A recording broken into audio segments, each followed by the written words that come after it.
this honestly depends on what the brand is, but sometimes, we can come up with, here's like the platform name, like the creatives come up with the platform first, get that approved, and then you start blowing everything out, just so that we can start giving clients like pieces of what like the campaign will look like, versus if the creatives just come to the table with like, here's the platform that we're proposing and here's all the creative, and then let's say the platform gets killed and then they wasted so much time, we try to stagger it.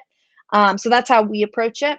I guess I know this. There's a lot of creatives out there when you start working in the commercial world that you really want to send something that's basically like perfect, like as perfect as you can get it to a client. But I think if you're listening to her and my company is the same way, because we're thinking about long-term relationships more, we're happy to share things along the way and iterate on it. I'm a big fan of getting them involved as soon as possible to know if you're heading in the right direction, because there are tons of times where, like I said, people will change their mind. And so what she's talking about is really making sure that they're step by step, they're aligned with the client so that they don't end up doing unnecessary work.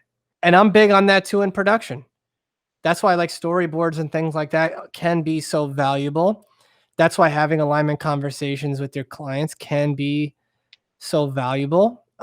Because, and I'll give you like a really nitty gritty detailed example, but I tell everybody that's here, like one of the first things I tell them is I say, how do you edit with music? And then they usually tell me that they put the music in first and then they try to line everything up so it's perfect. And I tell them all the time, never do that again. The music is the last thing you're going to put on, and you're not even going to time it up well, because I can tell you right now that they're going to just change it. And if you started making all your edits to the music, which they inevitably are going to change, you just wasted so much time. So like usually I have them edit completely, get the visuals and the pace locked down.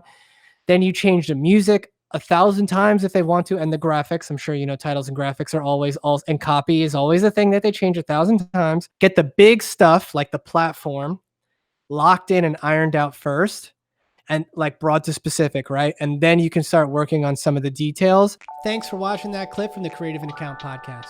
If this brought you any value, please consider giving us a like, subscribing, and hitting that notification bell so you don't miss out on the next one.